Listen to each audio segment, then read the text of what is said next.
Good evening, Kindred. I am Teranz, and welcome back to more Vampire the Masquerade Shadows of New York. Last time we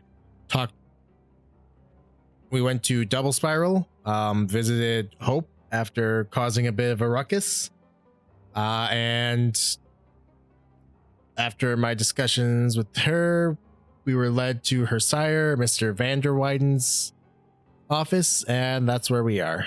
Before I get started, there were one or two things on my mind that I kind of want to bring up to kind of get your opinion. So first one is I'm debating if I want to try to do a second series every day. I know it's going to be more work for me, so I have to start developing way better time management skills with everything I've got going on in my life. Man, English sometimes not.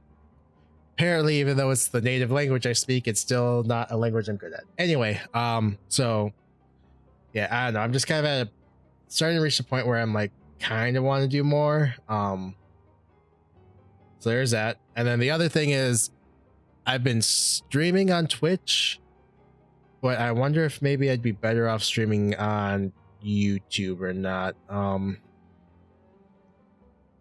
have to look into it, but I might switch over to YouTube to stream, but I will figure that out. Well, I want to get your opinion because I kind of want to stream on Twitch because it's like more well known as far as streaming goes, so it's got like a potentially bigger audience. But the problem is that, like, especially like the games I want to play right now, they're just so oversaturated that trying to be found is not going to be easy unless people actively sort from like low to high viewer counts. But on the other hand, I don't know how easy it is to like stream on YouTube and get some of the other features, or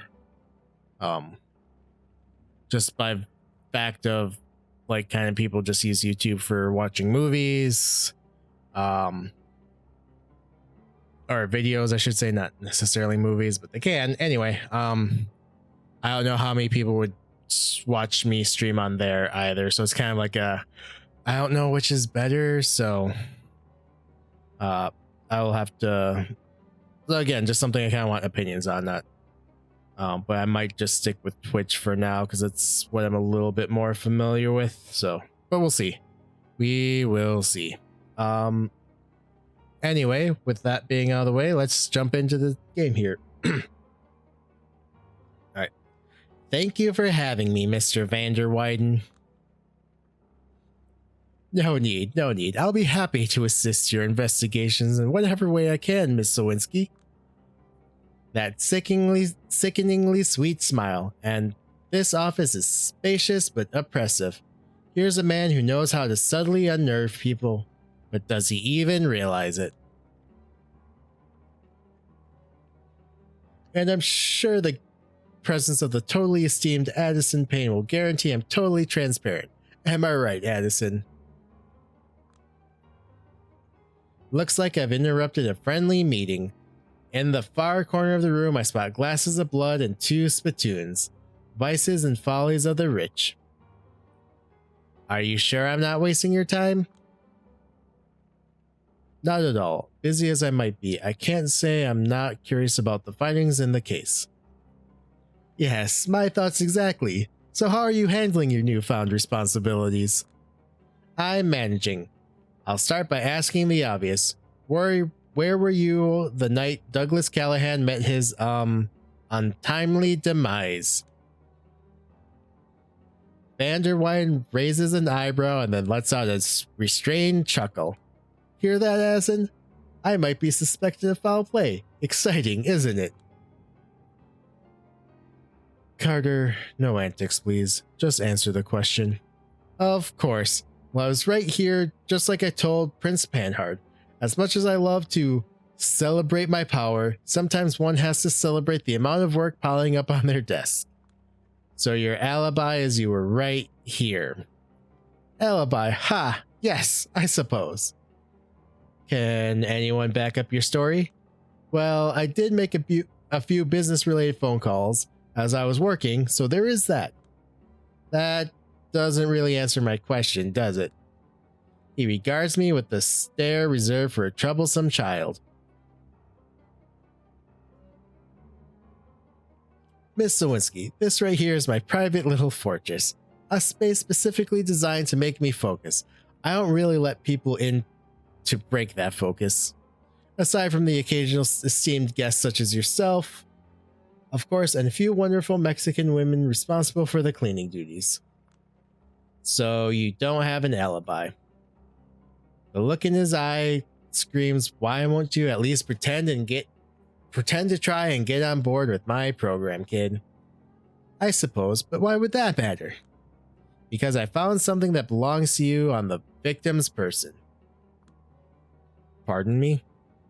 Took the words right out of my mouth. We're not talking a murder weapon or something of that caliber, of course. No, it was just a short list of 4 names, unaffiliated kindred whose service could be useful to anyone interested in toppling the current power balance in NYC. Tamika, Hope, D'Angelo, Agathon. Excuse me, Miss Sawinski, but I'm afraid I don't follow. How is that something that belongs to me? I have it on good authority that it's a short list you've been shopping around to anyone interested here in NYC, be it the Camarilla or the Anarchs. Addison tenses up, and his host is not happy about it. This is just preposterous. I'm calling your bluff right here, miss. No, the bluff is coming right now. Mr. Vanderwyden, if you want to voice concerns about the information I have, how about you voice them to Kaiser, not me? Addison turns to Vanderwyden, clenching his lips and gripping his wheelchair armrest tightly. For a brief moment, the ever-present smile on Vanderwyden's face goes missing, and the expression that replaces it reminds me of a horrifying void. Like a sneak peek into what's really going on in his soul. He quickly collects himself, but the image is burned into my retinas.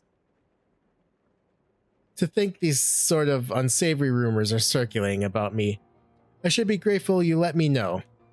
So you're denying it?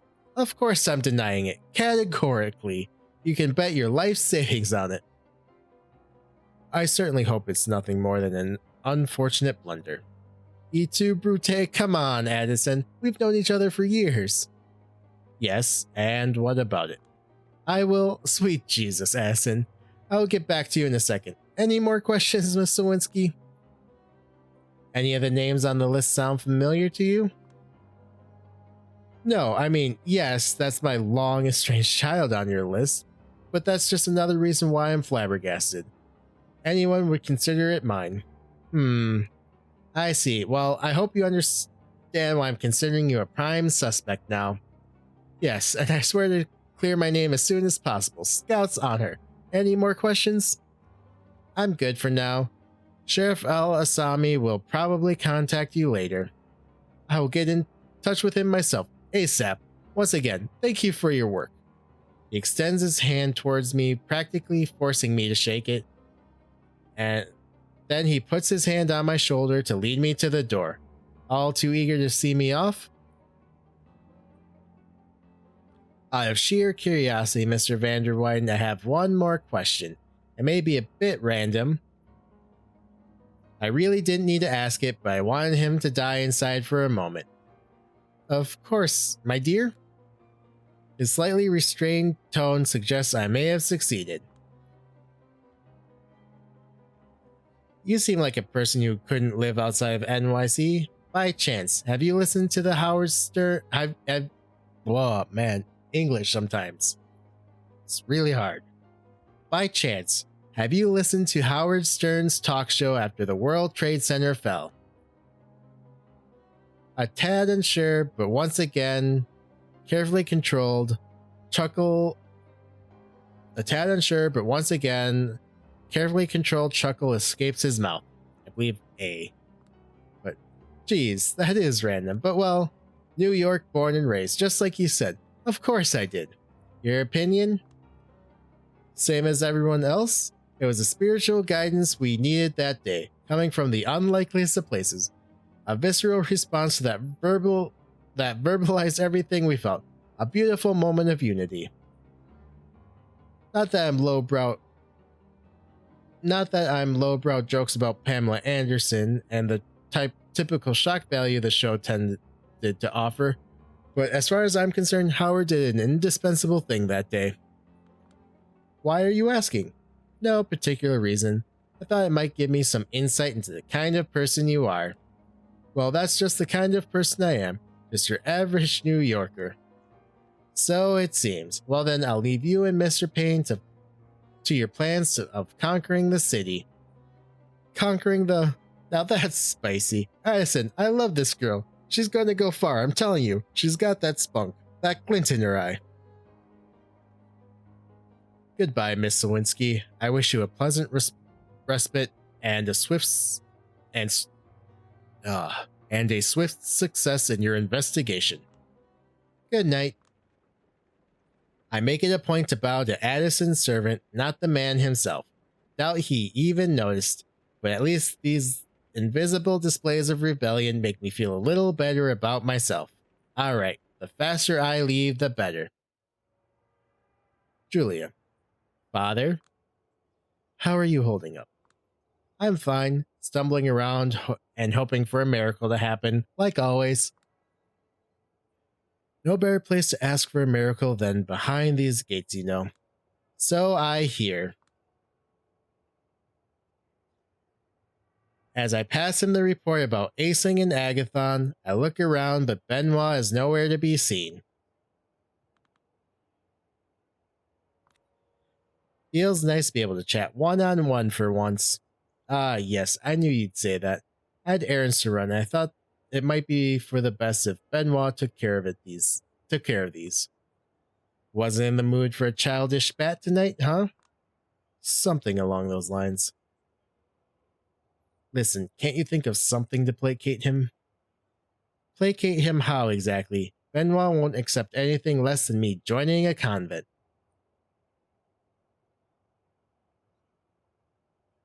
He's like a worried parent, a basic gesture here and there, showing up in church from time to time and pretending to listen would get him off your case. I mean, I've been through this song and dance before with my own worried parents when I was a teenager, wandering in the forest until mass was over, not even being able to smoke because they'd pick up the scent. Not the best moments in my life, you know, and a part of the reason I'm distancing myself from them. I don't need this fake energy in my life, and I'm honestly weirded out by you asking me to lie. I'm not asking you to lie, Julia. Let me ask you this way. Are you a spiritual person? I guess I am, kind of. Always was. Suddenly being able to see ghosts did not change a thing. I think it's mostly because seeing the world as purely material seemed boring to me somehow. You are. And you were raised Catholic, so can't you find a way to express that spirituality in our church? I don't see a way right now. And why is that? I sigh. Too many people who think my soul needs to be saved because I live with a woman, for starters. I don't know, there's a lot of reasons. Like the sin of drinking blood every other night, or feeling some primal fear whenever I walk by a clergyman whose faith seems to actually be genuine. That one sounds like an excuse about your relationship with God, not other people. In theory, but back in the old country, I've heard my share of homilies that felt like complete condemnation of my kind, and none of that would condemn hate towards people like me. And you know, when church-adjacent people try to stir shit around your very existence every few months, some minimal support would be appreciated. Sorry, all you can count on is silently complicit. I get it, there's a lot of work to be done, and a lot of undeserved hurt going around, but Listen, I don't even want to talk about it. I fucking hate that tone I use when I talk about it. I sound preachier than those preachers, and my biggest dream is to just not give a shit. But I remember things like this story from a guy from. But I remember things like this story about a guy from my hometown, most macho guy around, with a jaw you could sharpen a knife on. He became an actor in Warsaw, very successfully, deservedly so. The capital might not be NYC, but it's still a big city, and big cities go to the heads of bumpkins like us. In his case, it resulted in a dream of coming out to his parents. He was surrounded by all these stories of openly queer people, played one even, so he thought he had a chance to make it work. So he goes back to his town, tells everyone he's going to live his truth.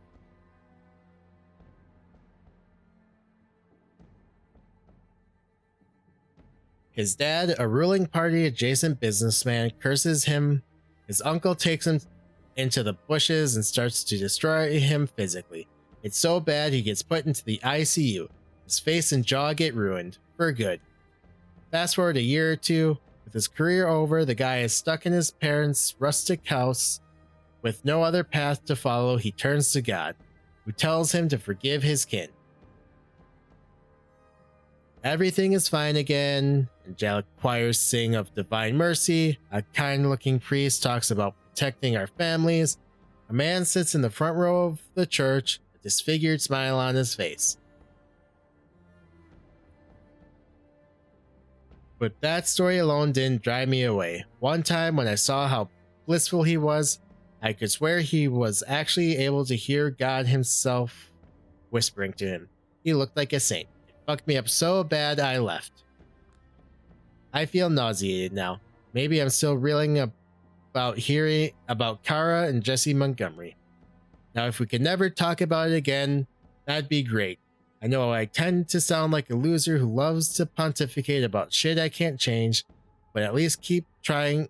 To change myself. But I at least keep trying to change myself. Damn it!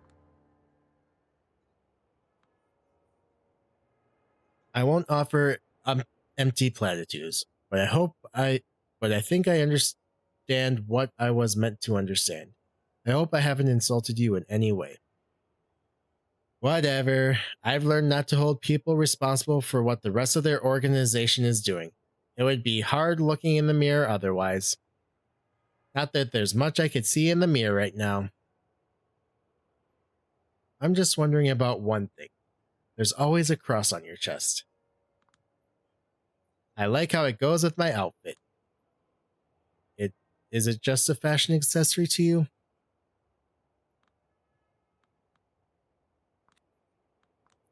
Have a good night, Father. I find her sitting in bed, scrolling through Pinterest on her phone. So how are you doing, detective? I fall on the bed, bury my face in the pillows, and scream. That bad, huh? I don't want to tell her about Double Spiral. I still have to figure out how I feel about it. I'm just not cut out for this. Oh, shut up. If you aren't, who is? Sherlock Holmes, Hercule Poirot, I can never remember that name. Columbo, Mad Mickelson's boyfriend from Hannibal, whatever his name was, I don't know. Someone who can actually put two and two together. You can't fool me into believing you're incompetent, you dumbass. I've read your articles. Don't pretend you suddenly forgot how to do your job. I haven't, but I've got nothing. No evidence, no witnesses, no promising leads, nothing. I just stumble around, assuming things, talking big, blah. So you're like, I don't know, Jack Nicholson in Chinatown, and he actually solved his case. And then he wished he never took it up. Was that supposed to cheer me up? I'm just saying that the situation you're in sounds an awful lot like Chinatown. Depraved elites, big plans for the city, blah blah blah. Yeah, and it's depressing. It is what it is.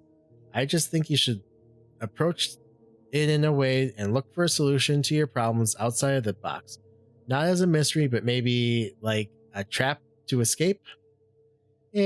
Maybe. I throw myself onto the bed again, lie there for a bit, staring at the ceiling. Then I approach Dakota from behind and tug her sleeve to draw her attention. Hey. Put the phone away. Now, come on, Jules. Can't do this every night. I've got my own work, and I need to worry about anemia. You said so yourself. Besides, I was just looking for inspiration. I rub against her clothes with my face like a cat.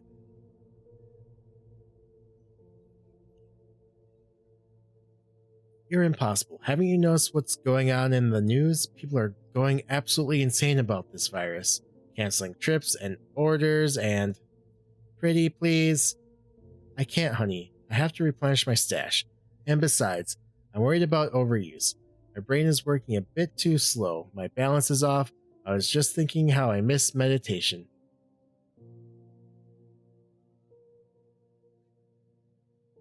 She's giving me clear signals she just wants an excuse, and even though it would be the responsible thing to do, I know she's insatiable. She's usually the one who takes the initiative. Let's try a final push. I bite her ear and whisper into it. No drugs tonight. Let's do this raw. She throws her hands up into the air. Victory. Jesus, you're greedy these days. Always have been. Haven't you noticed? Alright. I need to rest, so I think this is probably a good place to call the episode. So if I go on, then it'll... Yeah. Anyway. I'd like to thank you all for watching. I hope you enjoyed it, and I will see you all next time.